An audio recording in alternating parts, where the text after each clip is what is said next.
جتنا خون اسلام میں معاف ہے، یعنی نارمل سرکمسٹانس۔ تو یہ لاسٹ لیکچر میں آ چکا ہے کہ چاہے ڈریس پر ہو، چاہے باڈی پر ہو، چاہے تھوڑا ڈریس پر ہو، چاہے تھوڑا باڈی پر ہو، ایک جگہ پر ہو، اسکیٹرڈ ہے تو آپ کو یقین ہونا چاہیے کہ یہ سب مل کر اس مقدار یا کوانٹٹی کے برابر یا اس سے کم۔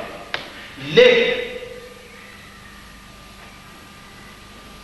یہ مسئلہ ہے کہ خون، خالی خون معاف، کیا مطلب ہوا اس کا مطلب یہ ہوا کہ فرض کیجئے کہ جتنا خون معاف ہے اس سے آدھا خون آپ کے لگا ہوا ہے،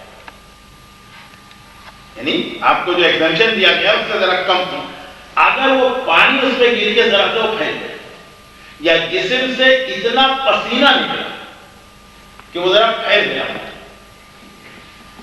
وہ معاف۔ معافی جو ہے ایگزمپشن جو ہے خون کی، لیکن اگر اس میں پانی گرا تو اب کیا ہوا؟ اب دو نجاستیں آپ کے کپڑے پر، خون اور خون ملا ہوا پانی۔ جس پانی کے اندر، پانی میں اگر خون گر گیا تو یہ پانی اس سے نہیں نجاست ہے، یہ ڈفرنٹ، یہ الگ نجاست ہے، خون الگ نجاست ہے۔ تو معافی خون کی ہے، اگر وہ خون پانی کی وجہ سے یا کسی اور لکوڈ کی وجہ سے یا رین کی وجہ سے پھیل گیا تو چاہے ابھی وہ اس کوانٹٹی سے کم ہے جو اسلام نے معاف کر، لیکن پھر بھی اس کو پاک کرنا پڑے گا یا ڈریس چینج کرنا پڑے گا۔ وائی؟ کیوں؟